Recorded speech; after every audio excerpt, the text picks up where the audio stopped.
Welcome everyone to Almost Cancelled. I am Peter, that is Connor, and this is our TV news edition, where we are going to sit and talk about all of the news, well, I say all of the news that I have selected from the past 2 weeks, because that's how long it's been since the last news show, and it's a really fairly meaty amount, I'll have to say.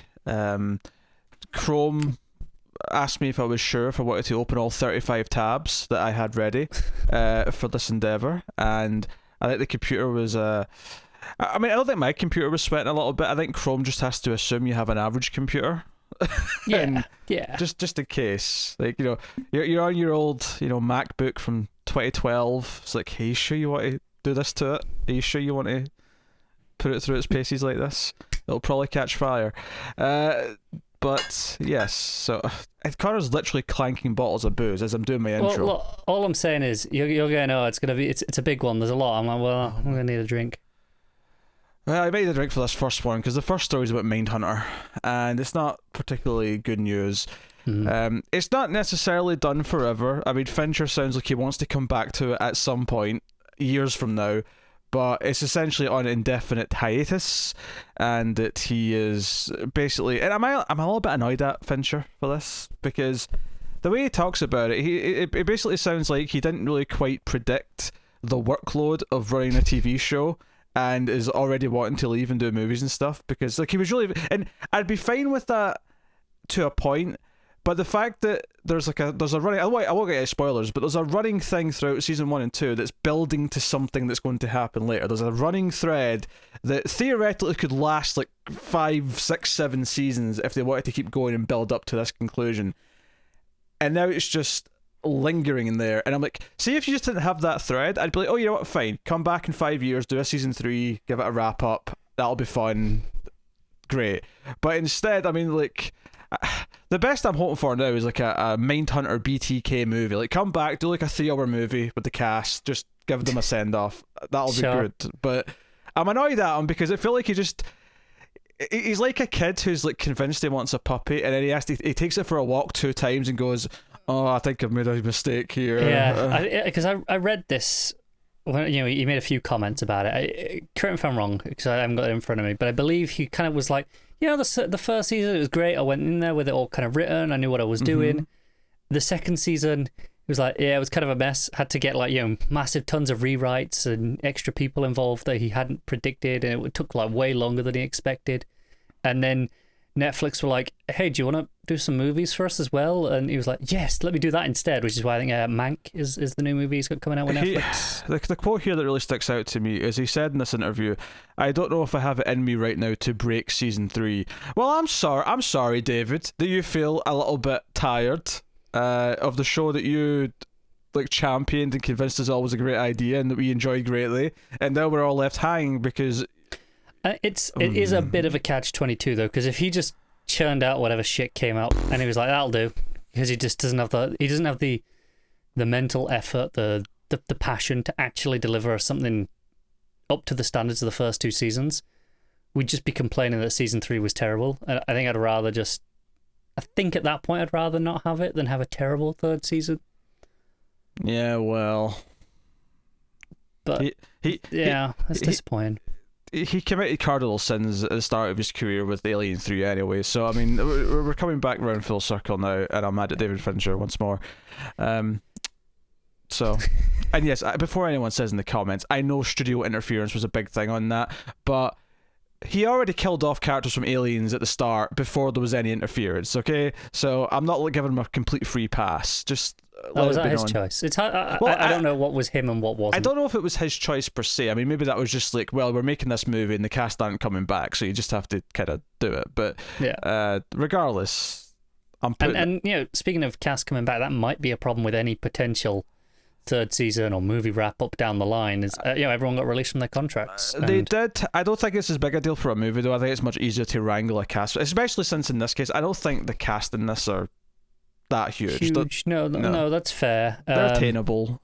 But it is still lining everything up, even for a movie, can be awkward. But especially if they want to do it as a TV season. It just so happens that they're all probably quite free right now. It's unfortunate David Fincher's just not in the mood. It's very harsh. All right. Yeah, here's one for you. I'm not going to say much about it. Archer's been renewed for a 12th season. I'm all for it. Archer's great. Love it. It's getting good ratings apparently in season 11, so they're all happy. Yeah, that's because it's post-coma, and people are like, yes, this is what we want. There was like 2 or 3 coma seasons where it was all in his head. All right, okay. And now it's back to the real world, the real cast. Real characters. Well, so, yeah. Anyway, we get a premiere date for season 2 of Servant, the M. Night Shyamalan Apple TV show. I thought it was worth mentioning this is coming back on January 15th, so if you were into that, and the first episode we tried wasn't too bad. Like, it had potential. It wasn't that bad. I will admit I'd forgotten it existed. Well, that's because we forget Apple TV exists most days. That is true, actually, to be fair. I'm not going to hold that on the show necessarily. And then likewise with premiere dates, where are we here? American Gods Season 3 has got a premiere date. And I thought this was really notable, the Deadline article for this. This is the headline.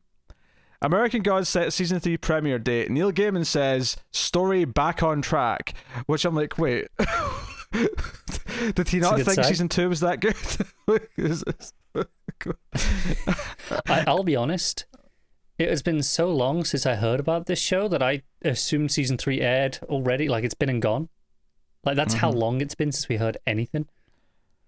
Yeah. So coming back for season 3. What's the actual date in the article here? This is dodgy. 10 episode season, of course. Where's the date? Where? So here's the thing. I made up some of this news like over a week ago because we were going to record the news last week and then we had to like delay it. So some of this news I've not looked at for a week. But typically I'm usually quite good at just looking and finding the relevant details because they usually write their articles in the same way. But this doesn't actually have the thing near the top. Oh, here we go. January 10th. American Gods is back on January 10th on Stars. Busy January. Not for us so far, but yes. I mean... but here you go. Away was cancelled. This is the Netflix Hilary Swank show. They're going to Mars. Did we not already talk about this on the news? Well, I think we did, but the reason why I put this article in here, because this isn't the cancellation itself article. This was another one. I was going to say, because I distinctly remember you laughing. I want to mention the headline to this. Hilary Swank reacts to away cancellation, so that's what this article really is. But the quotation they've put in the headline is, "Wish we were showing you Mars," and all I could think was, "Oh, so you didn't quite get there." To be fair, I think we both predicted that wouldn't have happened because that's the premise of the entire show. It's not the premise. If that was going to be season 2, it's not the premise of the entire show that they're on the way to Mars. Okay, sure, but you know. The journey and the mission is... I don't think any of us expected Mars in the first season. Look, the show was bad, okay? It was a really bad show. It was fine. It wasn't offensively bad. It was bad. Saved by the Bell's coming back. There was a trailer which Connor refused to watch, but don't worry, ladies and gentlemen, I have taken the bullet and watched the trailer for Saved by the Bell, the reboot coming to Peacock. I will say it wasn't like some big, massive reason why I didn't watch this show. I don't give a shit about Saved by the Bell. Never have. I have. And you don't care about lots of the things we talk about. No, but if there's a trailers, I'm not gonna watch it. Right, we talked about the Dexter reboot last time. I'm not gonna watch a trailer for the Dexter reboot when that drops because I got nothing to say about it. Because I never watched Dexter. If you watched the trailer. No, because I never watched Dexter, so it means nothing to me. And it's the same here where I don't have any attachment whatsoever to this, so I'm not the audience for this. So I've got kind of nothing to say. Whatever. You can't take 2.5 minutes out of your precious day to watch a silly trailer which might give you something to make fun of or might give you something to comment on. After all, we're on a show where we comment on the news, but Connor's refusing to acknowledge the news is there out of some weird technicality. Yeah, it looks really bad. Like that's just the longest short of it. It looks really vapid and painfully unfunny. You've got like 4 of the original cast members back, a couple of which I think are teachers. Zach's mayor, which we mentioned, that was one of the funny things in the premise from a while ago, is that Zach is now mayor. And probably the thing that stood out to me the most about that is that he The actor, that is, he... Obviously, we saw him in Pitch, and once you told me that's who he was, I was like, oh yeah, I can kind of see it.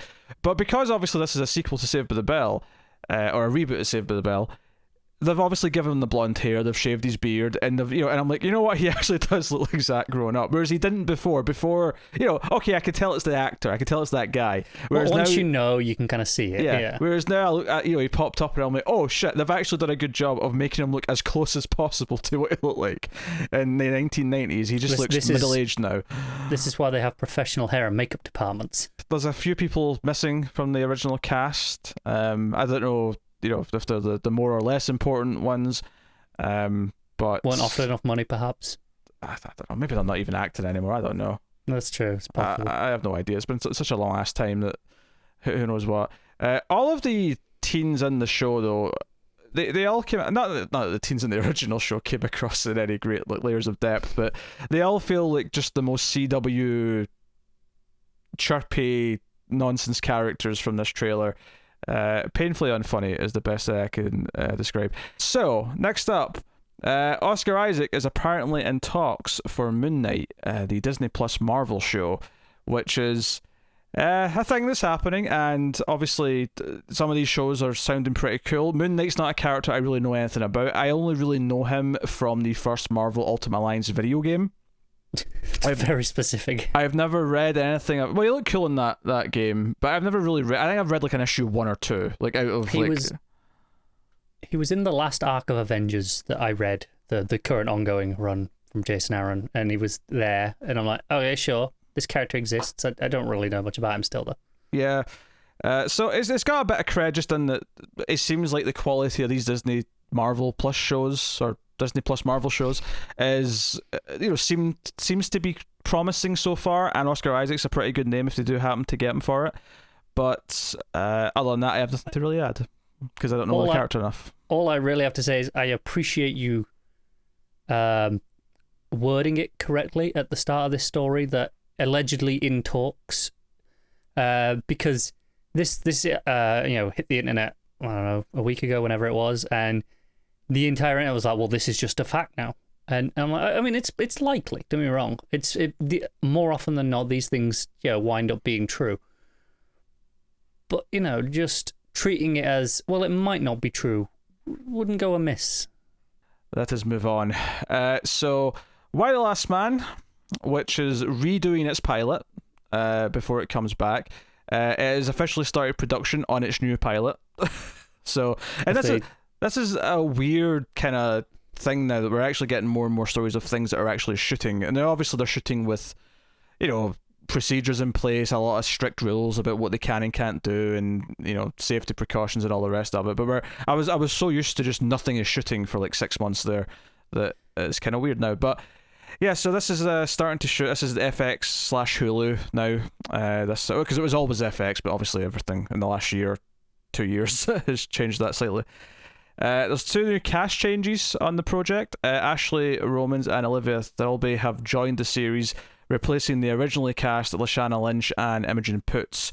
Imogen Poots being replaced is actually kind of upsetting because I like her a lot. I thought she was a good choice for the sister character, but hey, I guess could have been a scheduling thing. Yeah, this is a thing where, well, you say a scheduling thing, it could be entirely just that she's trapped in a different country from where they're shooting and she can't fly there. So I'm counting that under scheduling right now, and because at first you said this story, it's not uncommon for pilots when they redo things to recast. It's pretty normal anyway. But that one in particular, because she's probably the biggest name that was there, feels like not a creative choice. No, I think this is more to do with just the world that we're in right now, and something as simple as traveling to and from these shooting locations, rather than a traditional scheduling conflict, which is just, they get pushed back and now it's conflicting with something else and she has to pull out. So I do think there's a difference there. But hey, you know what? It's shooting, so we might actually see this pilot this time. Maybe. Have they changed the name yet? It has been referred to as Why the Last Man in this article. There's nothing saying that it changed its name back, but it's been referred to as Why the Last Man. So I wonder if when they decided to redo the pilot, the title just reverted to its original form. That would be nice, wouldn't it? Because Y has no searchability. Nope. Next up, we have some casting as well for Stargirl Season 2. Now, we do cover this show. We like Season 1. So it was well worth mentioning that Nick Tarabay, who was in The Expanse, he's going to play Eclipso in Season 2. And then Jonathan Cake is going to be recurring as The Shade. So those are both... we knew Eclipso was coming. The Shade... was he implied? It was. Because, there was the two T's at the end. That's right. Oh yeah, you're right. I forgot that scene. You're right. So they're both on their way for Season 2. Obviously, we're familiar with the Expanse actor. He was like a Vasarala's like right hand man. Oh, okay. I know who you're on about now. So he's going to be. I didn't recognize him by just the name. So there you go. Worth mentioning. So moving on. Okay. So this is actually an old story, this one. This was something in one of the later TV show articles. I happened to notice something, they mentioned something. And this must have been like a week we didn't have a news episode, and then it just get lost in the shuffle when we came back. But it really stuck out to me because I'm like, oh wait, this is actually not a big deal per se. It's kind of ultimately meaningless, but it's a big deal in the sense that it would have gotten confusing after a while if I hadn't noticed this. Is that CBL Access is changing its name. Oh, do you know what? I think I did see this. Yeah, this actually was from the middle of September, so this is about a month and a half old now. But when I noticed it in one of the articles saying, hey, it's coming to this formerly known as, and I'm like, wait, what? And I went searching for the news of it changing. So CBL All Access, if I can say it properly, early 2021 is going to officially change its name to Paramount Plus. Maybe they're changing it just so that you can have a easier time saying it. I mean, I've never had a problem before this episode, so that is a whatever some joke. Foresight. I'm not a big fan of the Apple Plus, Disney Plus, now Paramount Plus naming convention. I'm not either. I think I don't mind it because at least if someone says Plus at the end of something, okay, I go, okay, it's a streaming service. I get like if you say Paramount Plus to me, I have a vision in mind of what that is. If you say Peacock to me, I'm like, what? So, I think it's got that going for it just as a rule of thumb. Oh yeah, because Peacock Plus would clear the confusion. Although it wouldn't, but I mean, Universal Plus on the other hand, I might. But Peacock is a thing. I'm like, okay, if it's a studio or a network or a brand with the plus at the end, I'm like, okay, I've got an idea what this is, and I actually think this is probably a good thing to move away from the CBS, not branding so much, but more just the baggage that brings with it, the expectations. And, Paramount, it implies it's wider than just CBS things. And obviously it's not really just CBS anyway. It's, it's whatever they wanted on there. But I do think just calling it CBS, whatever, actually puts some people off it. Yeah, I also wonder if this is maybe a foreshadow to a more of an international rollout, because CBS doesn't necessarily mean a whole lot to most places, but Paramount, on the other hand, and seeing that mountain does. So maybe that's something that they're maybe looking to do at some point down the line. But yeah, so Paramount Plus is what it's going to be called. So like I say, that is actually old news, but I happened to just come across it in another article and went, wait a minute, what's going on? I went back and found it. I do remember like vaguely seeing it on Twitter and going, oh, that's a thing, and then just completely forgetting about it by the time we next did the news. Yeah, so moving into some comedies then. Hopefully these are all actually in the right order for the sections. So I guess a little bit hairy when they've been the 2 different weeks were assembled separately and then mixed in together. Sometimes there's little mistakes here or there. Spillage. Just warning. So HBO Max has put in development Accessible, a half-hour comedy from special creator, writer and star Ryan O'Connell with Jim Parsons and Todd Spiewaks. That's Wonderful Productions behind it. So Accessible is a half-hour traumedy. They're getting really cute now with the merging words with comedy. So Accessible is a half-hour traumedy that follows Claire, a 15-year-old girl who's recently been in an accident and is forced to attend a boarding school for people with all kinds of disabilities. There she discovers the usual teenage dilemmas of sex, love and friendship, and even more complicated in a wheelchair. It's like if John Hughes, a movie, had a handicapped orgy per producers. That's hell of a way to describe your show. It made me more interested by liking it to a John Hughes movie in tone, I guess. Because before that, I'm like, it sounds really just generic. I'm like, okay, whatever. But if you say, it's like a John Hughes movie, that gives me a sense of tone a little bit more. Makes me a little bit more interested. I mean, I think I would have assumed it wasn't going to feel like a generic sitcom just because it's on HBO Max as opposed to one of the usual places. That's fair. I just don't know what HBO Max comedy feels like yet, so I don't have a baseline. Nor do I, but I would assume not generic. I would assume it's going to feel a little bit different to that. That's fair. It was a very generic sounding description, though, for the most part. Next up, Rose Byrne and Seth Rogen are going to star in Platonic, an Apple TV Plus comedy. It's received a 10-episode order. It explores the inner workings of a platonic friendship. A pair of former best friends who met in their youth reconnect as adults and try to mend the rift that led to their falling out. As their friendship becomes more consuming, it destabilizes their lives and causes them to reevaluate their choices. I'm going to go on a wild limb here and say that by the end of the show, it's not so platonic. Nah, whatever. I don't really care about it. That's fair. I don't really care that much either. Yeah. Next comedy series here, Thomas Hayden Church has been set as the lead and will executive produce in The Texanist, a multi-camera comedy. The Texanist. I'm assuming I'm saying that. I don't even know if it's a real word. It's probably not. It doesn't sound like a real word. It sounds like, a made-up TV thing. So it's inspired by David Courtney's Texas Monthly column. Okay. It's a development of Fox. Of course Fox are doing The Texanist. Who else would it be? Written by Cheers alum Rob Long, The Texanist centers on Dave, played by Thomas Hayden Church, an opinionated Austin-era radio show host who calls him like he sees him, dispensing advice to Texas natives and newcomers alike. Well, they need to replace that very conservative Tim Allen comedy that's ending now, so I guess this is maybe their replacement for it. But yes. So he's truly into the Texas way of life. But the Texas way of life is changing, and now Dave's job is becoming more and more complicated. Listening to advice from his wife, family, and co-workers, Dave must now become the arbiter of which changes to embrace and which to reject, possibly opening his mind in the process, just not that much. I hate this. This is going to be terrible. Yeah, I'm good. Alright, Addams Family. What about it? Tim Burton's doing an Addams Family TV show.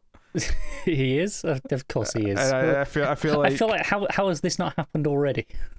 Yeah.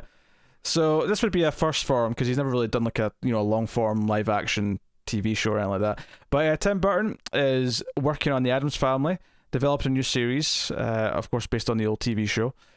So yeah, and apparently he's working alongside Alfred Gough and Miles Miller. I don't know if you remember those names. Oh, how could I forget? They were at the beginning of every episode of a certain TV show that ran for 10 seasons.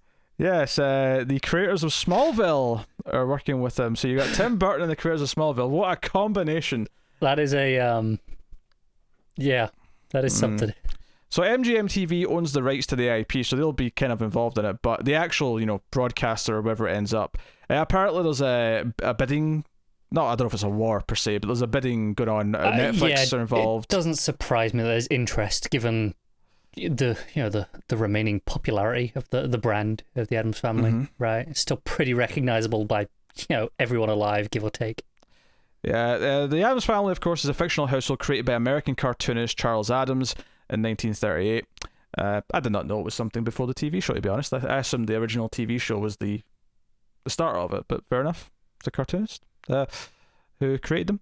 Has a number of screen iterations over the years, including 2 live-action TV series, a film franchise starring Raul Julia and Angelica Houston with Christopher Lloyd, and most recently had an animated movie. Or it's about to get an animated movie. No, it had one, but the sequel's coming. Yeah, I think... Is that the one with Oscar Isaac in? Yes, that's that one. Does that exist already? Is that out in the world? The first one came out, but there's a second one coming next year. Huh. Okay. Yes. I'm fond of the 2 90s movies. I think they're entertaining, especially the second one. I obviously am not a Tim Burton fan. Anyone who knows me knows that I cannot stand the works of Tim Burton. So I'm basically, admittedly though, I have to confess that Addams Family as a concept does feel kind of perfect for his quirkiness to...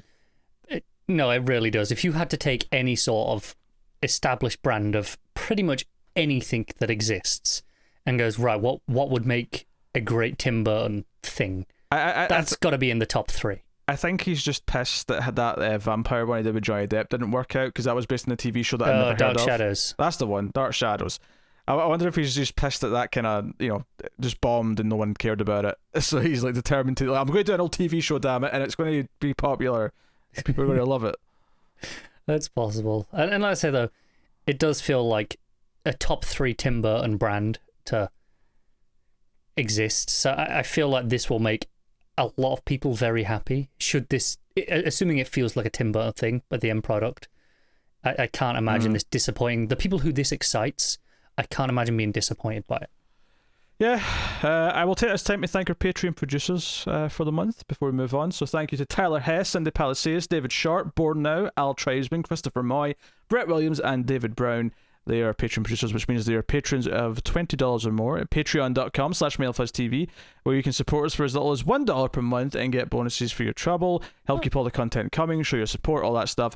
And, $1 is more than we would make if you watched every single video that we put out in a month. So every dollar does count. And don't feel bad if you can't do that, though, because hitting the like button and commenting and sharing and subscribing, all those things do help. So please do and support the shows and do any number of those things. So yeah, so next up, there's an Assassin's Creed TV show in development at Netflix. At least one, because there was talk of maybe more. This is very exciting indeed. It is, and I say that with there being, as far as I'm aware, literally zero details of what it's going to be, when it's going to be, showrunner, anything. But just the idea of this franchise's property is much more suited for a TV show than it is a movie. Yeah, well, they're developing live-action animated and anime series with Ubisoft. They're partnering up. Yeah, whatever. I'm not a big. I was gonna say I'm not a big fan of the franchise. I'm not remotely a fan of the franchise. So I have no horse in this race. No, I'm a big fan, and like I say, the general premise being you have a modern day person, and then you have a machine that lets you access their DNA and then go into the past and and relive their ancestors' lives, and that's tends to be an assassin. It's kind of the premise. Not always though, but mostly, and. That was a lot to try and fit into that movie. 2-ish hour movie that had Fassbender in it. It's a lot of information to try and convey to get any sort of plot going. This makes a lot more sense as a TV show. You can do, start and end of each episode or whatever. Even just the start you can do in the present day real world, and then the rest you can do set in the past. Kind of have that story going. It makes a lot of sense to me. Sure. But moving on, I have nothing to add. I don't care. What I do have something more to say about is the development of a Gingerstraps TV show, which I am quite fond of the original Gingerstraps. I think it's a fantastic movie. It's pretty good. It is one of the best, if not the best, werewolf movie. So, Kelly and Eve producer Sid Gentle Films is teaming with Copperhead Entertainment, who are the producers of the Gingerstraps trilogy. Because there was 3 of them, but they're working on a TV adaptation, and they've got people on board. They've got John Fawcett, who is co-creator of the original film and co-creator of Orphan Black, which obviously was a very popular TV show. So yeah, Anna Semiyuba, I'm butchering that, I do apologise, is going to write the Gingerstraps TV series, which is going to tell the story of sisters Ginger and Bridget, who are self-imposed outcasts in their hometown.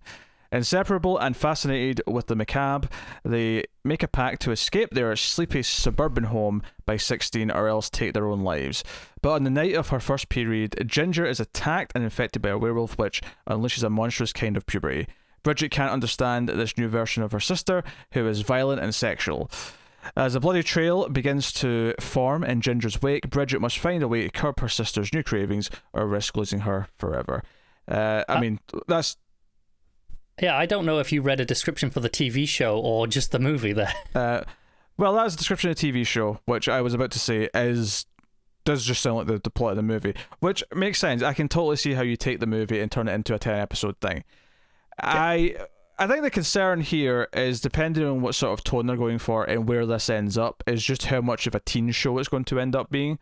Because you can easily see how they stretch this out and how it's a teen drama set at high school, when the movie doesn't, I mean, there's elements of teen stuff there, obviously, but it doesn't feel like it's focusing on that in the same way. It's, you know, the whole idea of the werewolf being this metaphor for coming of age and growing up, and the fact that she's bitten the day of her first period is not an accident. That's a very on the nose bit of metaphorical storytelling. So I think the movie's great. Now, this might be a complete and utter disaster. In fact, I probably would lean towards it being that, or at the very least being some sort of weird, disappointing kind of alternate version that's not as good. But sure, yeah. Why not have more Ginger Snaps in the world, I guess? I do think, like I say, the problem is it's a pretty tight movie as it is. And, okay, they want to stretch this out over 10 episodes or whatever it's going to be. The concern is, where are they adding stuff? Is it going to be just all the teen drama, which feels the easiest area to add to for a TV show, but would also probably diminish it quite a bit. And you make the turn more slow. You can, like, our first kill can be at the end of episode 3 or something. I don't know. Like, you can sort of like pace out like all the steps of what the story is. I totally get that. The concern is like how much of the plot, as we're going episode to episode, is about other things. So I don't know. I always said I'll check it out when it happens. If it happens, I'll check it out because I'll be morbidly curious and it'll be worth talking about at least the first episode. But yeah, it's kind of this weird thing where I do think it's one of the most genuine little surprises I ever found just late night on cable in the mid 2000s was, you know, stumbling into Ginger Snaps on the Sci-Fi Channel at like 2 a.m.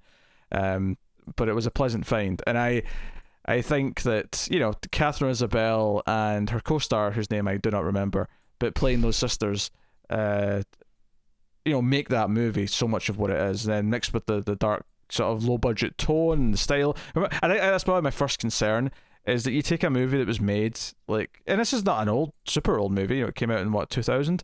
But about that, yeah. You take a movie that's, you know, this low budget film from that time, and I just imagine the modern TV version, you know, being shot with 4K cameras, all brightly lit and slick looking, and I'm just like, the atmosphere of what makes that movie feel like that movie just feels like it's went away at that point, I think.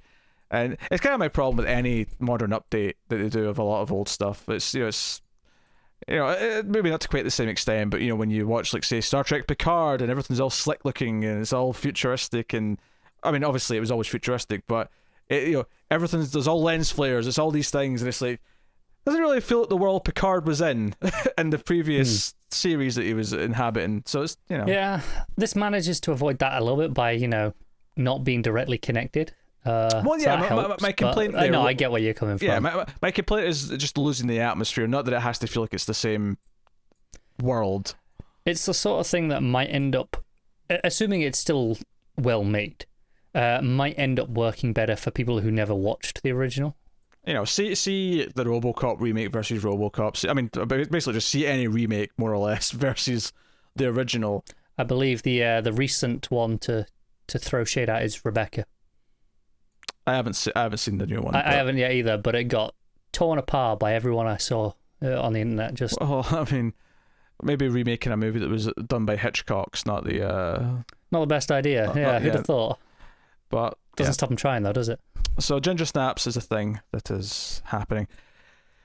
So then we have another property coming back with all these IPs in development. Smokey and the Bandit is the next one, which I know very little about, other than Burt Reynolds was in it. But this is being developed from David Gordon Green, of course, who, you know, directed the recent Halloween and, you know, comedy movies with what's his face? Danny McBride, that's the one. So Yeah, they're developing a TV show with UCP, that's Universal Cable Productions, so it would likely end up at USA Network, most likely. It doesn't guarantee it there, but it's the most likely home for it, given the company behind it. The series is described as an epic adventure of family, small-town, crime, unlikely heroes, legend, and legacy. Inspired by the genre of 70s and 80s drive-in double features, the series explores the crossroads where humble realities meet the larger-than-life, all in a blast of tailpipe exhaust. I will admit, describing it as 70s, 80s drive-ins, like, sort of feeling, that's probably like one of the interesting parts there, where I'm like, okay, if you're actually going to aim for kind of like a tone like that, where you're going to try and actually make it feel like it's a kind of an old school, like, you know, car action movie, kind of in a serialized form. Not that I'm saying I expect it to look like something from that time by any means, just in the sense that, you know, in the way that some like horror shows want to feel grindhousey, this wants to feel like it's of that era kind of thing. Yeah. But that's basically all I can say about it, honestly. It's one of those where I'm like, what was... Sometimes you see, you know, these reboots, or, you know, they'll pull an IP that we're familiar with, and you go, okay, I get why they want that right now. This one, I'm like, was there a big clamoring for this? Is this just because they could? Well, just because, you know what, they want to have a Fast and the Furious TV show, but they want to do it with a different property, and they said, hey, what car-related properties do we have that belong to us? And someone looked through the list and went, Smoking the Bandit, that's cars. Well, let's do that then. So how many seasons till they go to space? Probably 8 or 9, I imagine. Don't know. I don't know. Maybe they found an actor with a great mustache and they thought, we need to make a new Smoking the Bandit. It's possible, yeah. Yeah. But does Burt Reynolds have a son? Hell, probably Burt Reynolds' son's probably too old to play. I was going to say, yeah. Maybe more of a grandson at this point, but wouldn't surprise me. All right, next up, Amazon has given a series order to sci-fi drama Light Years, which is coming from writer Holden Miller and producer Daniel C. Connolly. The series is a co-production of Amazon Studios and Legendary Television.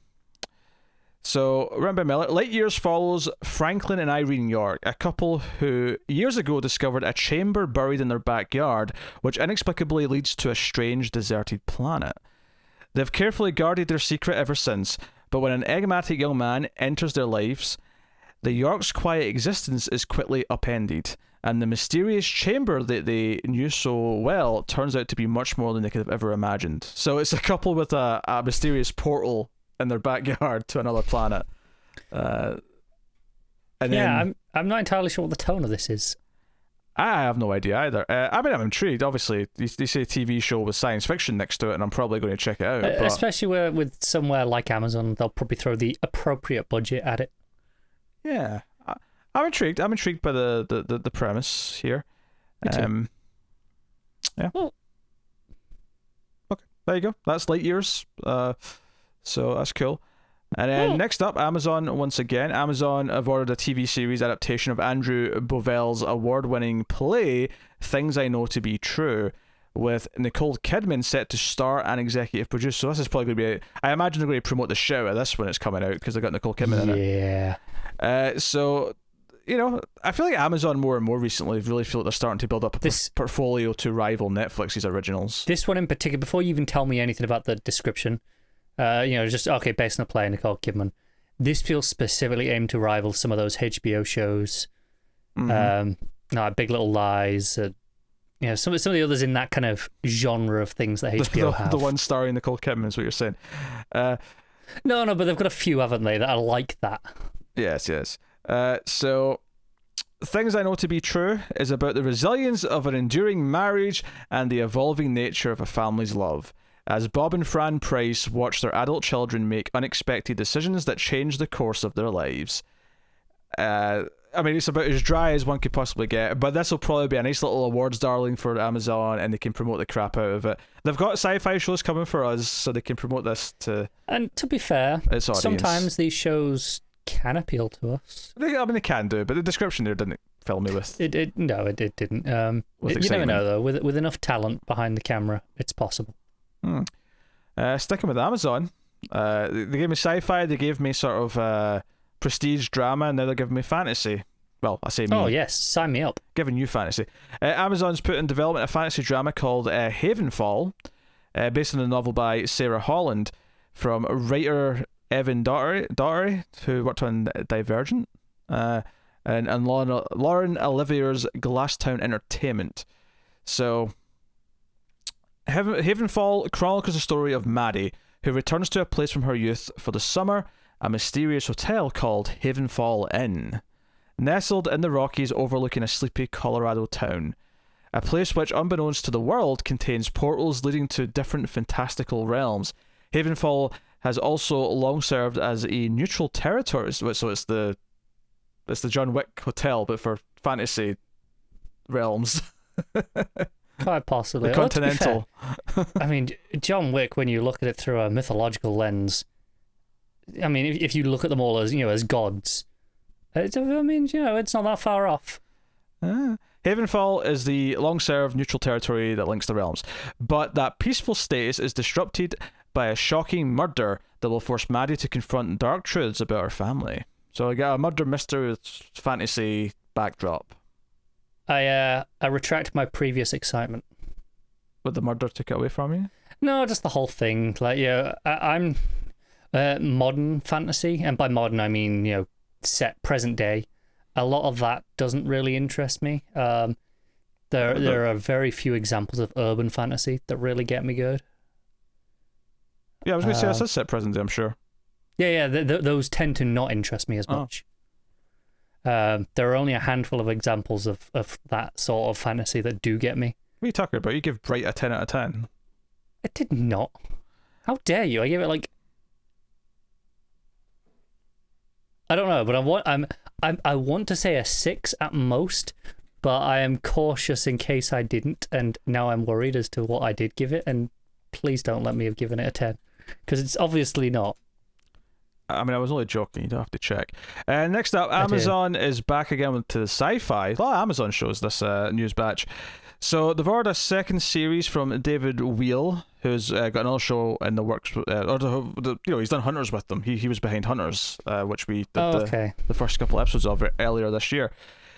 So this is meant to be debuting next year. It's untitled right now, but it's been in the works for a while. It is described as a dramatic and thought-provoking anthology series that explores the deeper meaning of human connection in the near future.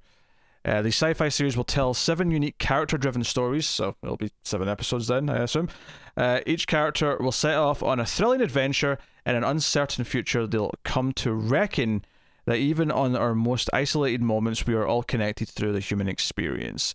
A lot of fluffy words there that are actually quite vague when you really think about it. But that kind of went out of its way to sound pretentious towards the end. Yes. So which is probably why I put this after the other sci-fi one, which sounded much more interesting with the portal in the backyard. I agree. But yes, Hunters, like the first couple episodes we watched that were all right. I mean, I didn't feel compelled to keep watching it. That's why we didn't keep watching it. But it wasn't like a red flag for the person behind it, though. I don't think. No, it wasn't bad enough that I was like, I'm never watching anything from these people again. But it doesn't make me excited by attaching their name to something either. Yeah. Next up, Zach Penn's television adaptation of Hugh Howey's sci-fi novel Beacon 23 has actually received an order. It's an order from 2 places, Spectrum Originals and AMC. That's right, Spectrum Originals is still a thing. So, Penn's going to adapt the series, which was co-commissioned by Spectrum Originals and AMC. Spectrum, if I remember correct, is Canadian, so I assume that means they'll have it in Canada, AMC will have it in the US. Makes sense. That's what we've seen before, yeah. Yeah. So, set in the darkest recesses of space, the series is a suspenseful thriller and love story where 2 people are trapped in a lighthouse at the end of the known universe. Oh, I'm into this one. Yeah, I'm kind of into this. Do they have space lobsters? You're fond of me lobster, aren't you? You're fond of me lobster. It took you a few seconds there to register, I think. Yes. Beacon 23 was originally written by Howie as part of a 5 short story series that were put together in novel form and published in 2015. So, which is interesting. I wonder if this is a successful show. Like, instead of doing a continuation, do they do another short story by him as season 2, sort of anthology style? I wonder if that'd be where they'd go with it. But So no, I'm intrigued by this one. It sounds good. It does actually. Yeah, I mean, I'm definitely interested. So speaking of properties coming back, we're swinging back round to the rebooting and things. More reboots. So it turns out that Willow is not just the name of a character from the hit television show Buffy the Vampire Slayer. Willow was a movie back in the 80s starring Leprechaun himself, Warwick Davis. Sorry, just call him Warwick. Yes? Just Warwick. I've always called him that. I've never noticed you say it that way before. And obviously, he's come up in the past. Yeah, I've spoken about him before. Yeah. Oh. Anyway, so Willow, Disney Plus are bringing this one out of the vault, as it were. Crazy Rich Asians director John M. Chu is going to direct the pilot for the series, which is going to begin production sometime next year. So this is this is interesting. This is actually 18 months after news of the development of an adaptation of the movie directed by Ron Howard first came up. So this is something that we kind of heard about a long time ago, but now there's a director attached, now there's a sort of production time frame. So, I mean, I'm a little bit cynical. Obviously, like, tons of properties are coming back. We've mentioned like 5 of them so far in this news. I'm a little bit cynical, though, with the Disney seem to just be doing that with Disney Plus, where it's just farming their old library of things and saying, let's do a new version of this and this and this and this and this. That's because the sad part is it probably works for them. They have so many brands that people love that they could just do that forever and no one would get bored. Well, I mean, people would get bored, but not enough for them to lose money on it. Well, they're not impressing me, and that's all I care about. So, what property do they even have that they could reboot that would impress you? Gritty Mighty Ducks reboot, maybe? I don't know. Yes, that's what the people want. The reason why I say Gritty Mighty Ducks reboot is that I remember it's actually so funny that I'm about to bring up like a Photoshop meme that I saw like 11 years ago.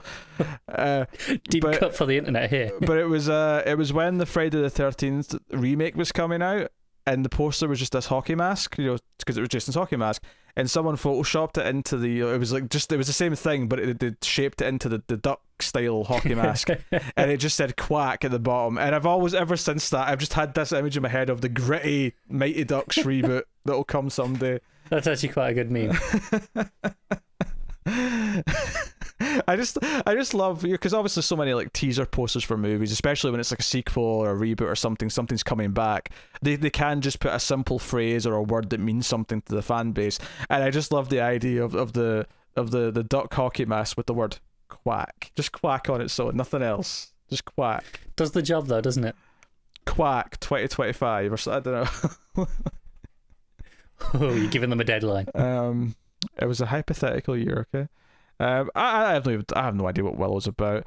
Tell me. The fantasy film starred Warwick Davis. There's a W there. I think I'm saying it right. Yeah, it's a place. It's Warwick. Believe me, it's next door I grew up. Warwick. It's fine. Fuck's sake. Warwick Davis. Hey, no F-bombs. I'm sorry, you infuriated me so much then. Warwick Davis is a reluctant farmer who plays a critical role in protecting a special boy from a tyrannical queen who vows to destroy her and take over the world. Val Kilmer, Joanne Whalley, Jean Marsh, and Billy Barty also starred. Yeah, I've never seen Willow. I can't say I have much of a desire to seek it out. Somewhat more surprisingly, I have also not seen Willow, although it does sound like something I'd probably enjoy, let's be honest. Oh god, there's something else coming back. I'm really glad I never instituted a drink every time there's a reboot rule for this show, because tonight would kill me. Maybe you should. This is actually where the Paramount Plus thing came from, where I learned about this. So Paramount Plus are doing a reboot show of Flashdance. So Flashdance is coming back. Well, what a feeling. Why?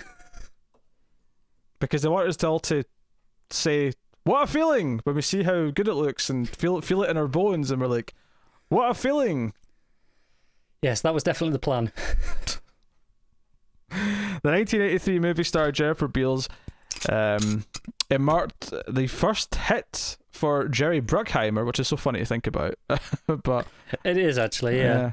The series reboot, first reported by The Hollywood Reporter, will revolve around a young black woman with ballet dreams and a strip club reality who struggles to find her place in the world while navigating romance, money, art, friendships, and how to love herself. I think that falls under professional. I was questioning. Do you, and personal. Do you think... Yeah, because it was navigating her dreams and trying to like make that happen, whilst also romance, money, art. I mean, hell, even just romance and money side by side is personal and professional when you think about it. Not inherently, but in this case, I think I'm going to give it to you. There you go. So, Flashdance reboot is happening. I'm overthrilled with joy. Take your passion and make it happen. You finished? Aye. Next up. Awesome names in this one. HBO's given a series order to an adaptation of Joe Nesbo's novel The Sun, with Jake Gyllenhaal going to star in it, with Denis Villeneuve on board to direct. Oh, I feel like I've read a Joe Nesbo book, but I don't know if I have or not. I need to see it. I need to... The series was based on the #1 New York Times best-selling novel, which was described as a tale of vengeance set amid Oslo's brutal hierarchy of corruption. The story follows Sonny Lofthus.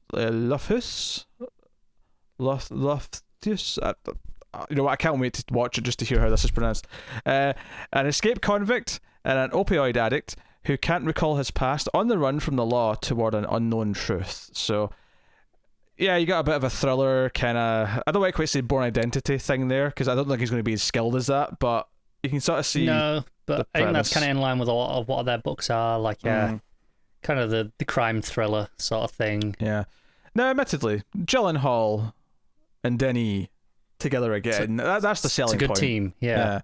So HBO is going for the star power here, and it'll probably end up being a really good. Anyway, this is obviously a limited series. It's not going to be. Let's be honest. You tell us there's a show coming from those pair. We probably didn't need to read anything else before we decided. Yeah, we're already going to try this. Next up, wait, where are we here? So, Spectrum Originals, there's that name again, is given a straight-to-series order to The Second Wave, a 6-episode pandemic-themed drama from The Good Fight and Evil creators Robert and Michelle King. So, yes. We had something along this lines last time as well, right? I don't know if it was last time. We have had a couple of things now. Created and written by Robert and Michelle King, The Second Wave follows an unexpected deadly second wave of the current thing that we're going through in New York City.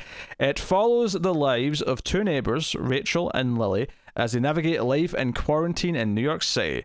While Rachel juggles her many telemedicine clients. I had to think. I've never seen the word telemedicine before. I had to think about it. No, me either, actually. Her many telemedicine clients. I mean, I get what it means from context, but I just had to think about it. As well as a shaky, passionless marriage, Lily is upstairs trying to convince her Wall Street clientele that her very specific skill set is still just as valuable over video as it was in person. When an unexpected deadly second wave of the virus arrives, we follow the two women as they face unprecedented times while still juggling their careers, their loved ones, and possibly the end of the world. That was yes, I'm definitely going to drink for that. 2. What do you mean, unexpected second wave? It's happening right now, you pricks. Yeah, by the time this comes out, we'll be on like the 4th wave, probably. Jesus Christ. Oh, God. This is, like, outdated. Terrible. And yes, I'm drinking. Well, they could probably update that in the script right up until they shoot it. They'll put in, like, 5th wave or something. How many times will it just be crossed out and underneath just say the next one? Oh, yeah. Eventually someone with a brain's going to walk in, score it out, and just put umpteenth. And it'll be good no matter what. It'll work, yeah. Next up, Hulu has put in development a show called Wild Rabbit, a one-hour drama from Randy McKinnon and Richard Brown's Passenger for Mental and 20th Television. Just call it 20th Century Television. I'm going to complain about this every time I get to it. Written by McKinnon, Wild Rabbit is described as a love story exploring perseverance, passion, and true partnership. Inspired by events from McKinnon's own life, it follows college sports phenom Montel Harris, who has the world at his fingertips. But life changes after he is assaulted and suffers a career-ending injury just weeks before draft day. Now forced to figure out a new plan to survive his impoverished Miami neighborhood and take care of his family, he is lured into the dark underworld of performance-enhancing drugs. So, very specific focus there that we probably don't know a whole lot about, but... yeah, and probably doesn't inherently appeal to either of us that much. No, it's just a thing, though, where you've got like a character get into sort of the dark sort of underworld, and, you know, you could describe Breaking Bad like that. So, it's always possible. I mean, it's not a million miles away from how you could potentially describe, I don't know, Quarry. Yeah, Quarry's fantastic, yeah. So, admittedly, I'm still kind of waiting for, like, I mean... Hulu had the one big like thing for us, and that's Handmaid's Tale, and that's kind of wavered a bit as the seasons have went on. But I think I'm kind of waiting now since that for like Hulu's next big like, okay, this is their claim to like really compete with the others. I know what it is. Yeah, it's gone. It's the Animaniacs. Shut up! I'm not saying I don't care about that. I'm saying that that's not the same as the prestige TV that we're talking about. Know. But I actually watched the trailer for that last week, and it looks quite good. Are you talking about the scene from Jurassic Park, the parody? No, the actual trailer they put out later. Yeah, I like the Jurassic Park scene. That was also good as well, but they had a proper trailer a little bit later. I have to admit though, I only saw the odd Animaniacs as a kid. It wasn't something I really saw a whole lot of, so I don't have a whole lot of attachment to it. Got Pinky and the Brain in it though. I mean, yeah, that's the same sort of thing. Like, I saw enough of that I know the theme song, but I didn't see a whole lot of it either. Oh, I saw a lot of that. We're kind of Pinky in the Brain in a lot of ways. Thank you. Come on, you're the lanky-looking one. Lanky? Yeah. I'm not even that tall. Yeah, but when the hair grows in, you get a bit taller. I'm not sure that counts. And besides, you might still be taller than me. I don't know how tall you are. I'm in the ballpark, I think, but I'm clearly the brains of the operation. All right, shut up. Next up, Terrence Winter, who's the creator of Boardwalk Empire, is teaming with Astrolight, a San Francisco-based independent production company, to develop a true crime limited series based on the 2003 book Friends of the Family: The Inside Story of the Mafia Cops Case. By former NYPD detective Tommy Dades and former Brooklyn prosecutor Mike Vishoni, actually, it's probably Vishoni, and David Fisher. So the book chronicles the true story of the Stephen Caracappa and Luis. Why did I say Luis? Louis Polito. I don't. There's so many names here that I'm really having to think about. That I struggled with a normal name. That like, no, I know what that is. You throw out some weird concoction of what it could be in another world. Two decorated NYPD police detectives who secretly worked on behalf of the New York Mafia, principally the Lucchese and Gambino crime families, while committing serious crimes including racketeering, bribery, and kidnapping and murder. So you get why someone's determined to turn this into a TV show, because it's juicy with the double agent side of things. Yeah. Yeah, it's not inherently appealing to me, I have to admit, but I can see why like someone from Boardwalk Empire is going to develop this and shop it around to the big places. I get the appeal. I mean, I'm personally not that big on any sort of mafia things anyway, and true crime stuff as a rule, again, doesn't really take my fancy that much. So I'm probably not the audience for this, but I'm sure there is an audience for this, that would, very much enjoy this. Yeah, next up, CW is... Oh God, what now? So they're doing, so they have Nancy Drew, right? And apparently that's been successful enough, it's getting a second season, whatever.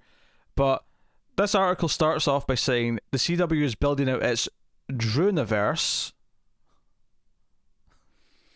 because it's developing a spin-off. So deep breaths. Yes. Yes. Yeah. So based on this, series of books by Tom Swift, blah blah. Yeah. This is all very. What is it? What is this spin-off? It's Tom Swift. Did I say it was by Tom Swift? Sorry, Tom Swift is the name. Yes, you said by Tom Swift. Sorry. Tom Swift is the series of books. Okay. I guess he's the dude version of Nancy Drew. We'll find out in a second when I read the description, but that's my That's my assumption here. The project will feature a black gay lead in the title role, and it comes from Nancy Drew, co-creator, executive producers Josh Schwartz and Stephanie Savage, with their Fake Empire productions company. So yeah, so Tom Swift follows the serialized adventures of its titular black gay billionaire inventor. Billionaire inventor, they left that part of the first paragraph. Yeah. Who is thrust into a world of sci-fi conspiracy and unexplained phenomena after the shocking disappearance of his father. Tom takes to the road on a quest to unravel the truth, leaving behind the comforts of his unusual moneyed lifestyle, all while fighting to stay one step ahead of an Illuminati-scale group hell-bent on stopping him. Tom's missions will require his genius and flair for innovation, guided by love, romance, friendship, and the mysteries of the universe yet unsolved. Do you know what? I'll give them props that their spin-off that's in the same universe as Nancy Drew, if it even in fact is. I'm not sure if it's actually going to be set in the same universe. Well, they're calling it a Drew-universe, so it has to be. Yeah, well, I'm wondering if they're just sort of saying, oh, it's kind of connected, but it's not. The shows themselves aren't going to be connected. But like, if it is connected, I do appreciate that this, like, because obviously Nancy Drew is all this, like, you know, sort of light murder mystery sort of style stuff. Kind of vaguely supernatural, right? Yeah, slightly supernatural, but I kind of like the idea that the spin-off's like a sci-fi, like, billionaire kind of adventure story. Very different. I wish the quality of CW shows wasn't so bloody appalling, because that sounds potentially fun, and I would like to actively support, you know, all the CW do great with diversity stuff. In terms of just having such a diverse cast of leads as well. I hear, but not just this show, across the board, they're pretty good at that stuff. Update here. The quality of their shows is so bad. The update here. Apparently, he's going to appear in an episode of Nancy Drew to set it up. So it is full on crossover, same universe. It's full Drew-universe. It's full Drew-universe, yes. He's going to appear in the upcoming season, and then that'll spin out into his own thing. Yeah. Okay. Yeah. Apparently, the plans are for Tom to crash into Nancy's investigations in an event where Nancy interprets a supernatural thing happening, but it's actually just or Tom believes it's actually, you know, science fiction-y. So they're going to, debate and go at it from different angles and see which one, and somehow they'll both be right. Somehow, yes. So that's that. Next up, NBC is given a pilot commitment to Sovereign, which is coming from Ava DuVernay and Bird Running Water. The project, written by Sidney Freeland and Shaz Bennett, based on a story from DuVernay, is going to be a Native American family drama. Sovereign chronicles the lives and loves and loyalties of a sprawling indigenous family struggling to control the future of their tribe against the outside forces and themselves. Pretty short description. Yeah, I think NBC this, right? NBC, yeah. Yeah, I mean, unfortunately on NBC, this doesn't interest me as a premise. I mean, maybe they'll change my mind, but if you gave me that description and told me it was a HBO show, for example, I'd be like, oh, okay, I'm intrigued. There's lots of things they can do with it. Whereas you tell me it's an NBC show, okay, it's going to be a network show. It's going to be this, it's going to be that. And I'm like, oh, okay. Yeah. Yeah, that's basically it. I mean, I appreciate them trying to do more diverse things like this. Like, I feel like Native Americans are kind of like probably the culture I see the most often who pop in for like a guest episode of something to be the sort of spiritual characters, and it feels very appropriation sort of heavy and just kind of goofy. Like, I've not even seen a lot of the X-Files, but there was definitely an episode of season 1 of the X-Files where they did it. There's at least 2 or 3 episodes of Tales from the Crypt that did it. Like, there was a whole like half a season of it on Smallville. I mean, it happens constantly. So I think actually having, a show that's about a Native American, group of characters is probably a really good idea. It is objectively a good thing, but we can wish it was somewhere better. Yes, the actual quality of the show is probably not going to appeal to me very much, but that is what it is. NBC is working on a show called Family History, a medical drama. Your favourite. With a script commitment plus sizable penalty, this article's calling it. Sizable penalty. The resident co-executive producer, Marquis Jackson, is behind it. So, in family history, the Vincents, a family of African-American doctors, buy the inner city hospital where they lost one of their own in order to better serve their community. But long-buried family secrets rise to the surface and threaten to tear them apart. I think that was an argument for personal and professional lives in there. That's what I was just thinking. I'm like, it's borderline, isn't it? The only thing that sticks out to me about this, because obviously it's just a medical drama on a network TV station that I'm not interested, is that I'm pretty sure it was only about a year or two ago where there was this very similar premise about like 4 doctors in the one family having to work together in the same hospital. And I vaguely remember us going, that's a lot of doctors for one family. Yeah, and now it's happening again with this show. So, I mean, go on, sure. Why not? Go on, I'll drink for it as well. Why not? But don't worry. We've got some CBS goodies to wrap up with. Oh, shit. So CBS has put in development Drama's Activation from Katrina O'Gilvey and Tempest from Jeff Bueller. So there's two in this particular article. So Activation revolves around a group of highly trained disaster relief experts comprising of a wide array of specialities and skill sets. They risk their lives as the first boots on the ground, navigating in all manner of emergency situations. Yeah, it sounds like a CBS show. I feel like they stop pretending they're actual professions, and this one is just they just respond to things happening. They're not specifically police, they're not specifically firefighters, they're not specifically anything else. Coast Guards is usually one. They're the DRU. And Tempest centers around an ex-army intelligence officer. My God, these descriptions, they all sound so goddamn boring. Ex-army intelligence officer and her survivalist brother-in-law as they work together to solve the mysterious death of her husband. The discovery that he was one of the 127 test subjects in a top-secret government mind control program. Oh, that's a little science fiction. Okay. You're getting me a lot more interested. I mean, I do, emphasis on little. Yeah, I was going to say, yeah. Let's be clear of how little. Yes. Top secret government mind control program led them to track down and save the remaining test subjects before they commit the most heinous acts of terror in recent history. So, bit of a conspiracy, mild sci-fi elements, but ultimately sounds pretty dull because it's it is what it is. But we do have at least one more CBS thing to wrap up with. Of course we do. CBS is adapting a German police procedural dramedy. It's called Einstein. Of course it is. The German show came out in 2017 and is a police procedural dramedy about the unknown great-great-grandson of Albert Einstein who is solving murder cases. I kind of want to see the German version because I feel like it might be quite quirky. It might be actually funny. Yeah. They know what they're doing. But you just know CBS are going to play it straight. Yes.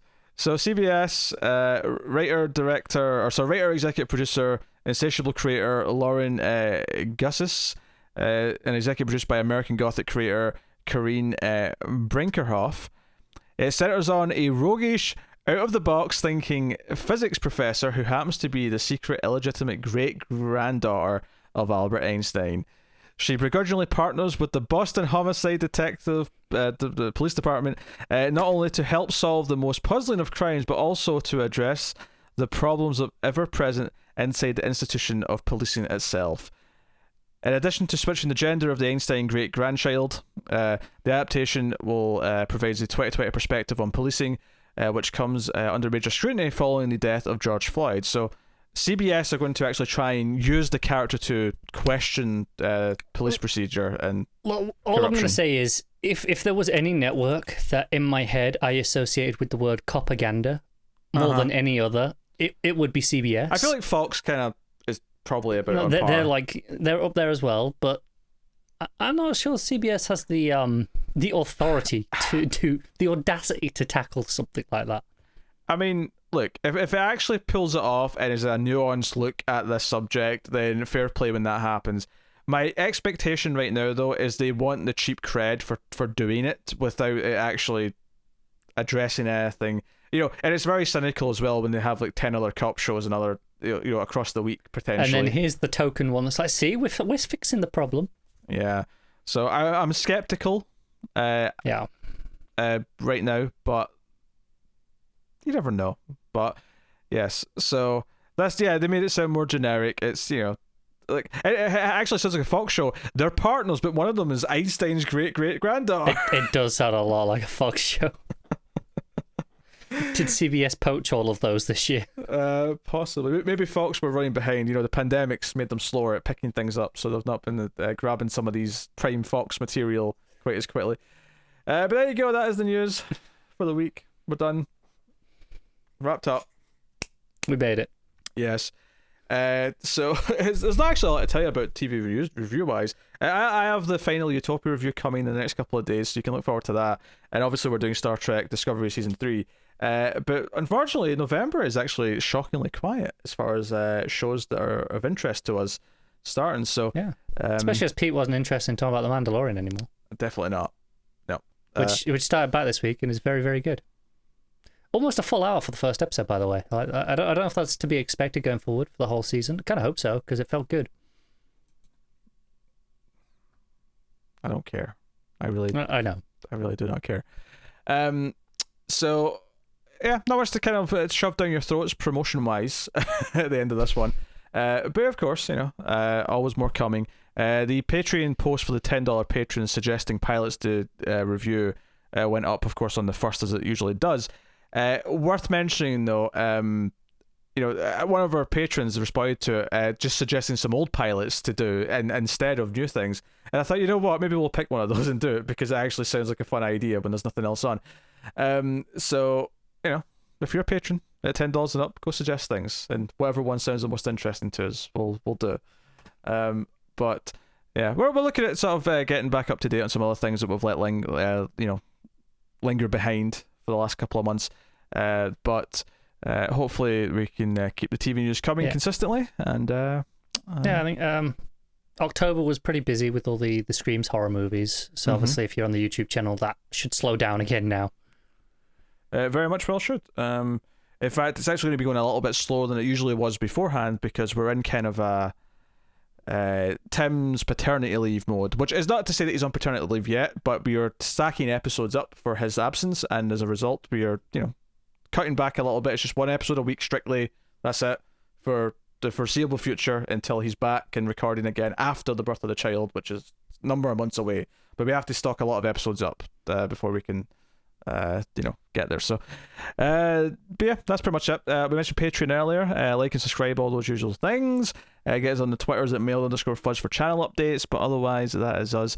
Also, probably worth mentioning, I should probably promote this more, but there's a second channel called Mail Fuzz TV Live where I do occasional streams. Sometimes we do watch party stuff where we all watch movies at the same time. Sometimes I play video games. Go and have a look, see if you're interested in any of that. Expect a lot of video games in a couple of weeks' time, I expect. Potentially, yes. But that is us, so thank you once again for watching or listening. We always appreciate it. Keep watching TV, guys. Have you got any vanilla?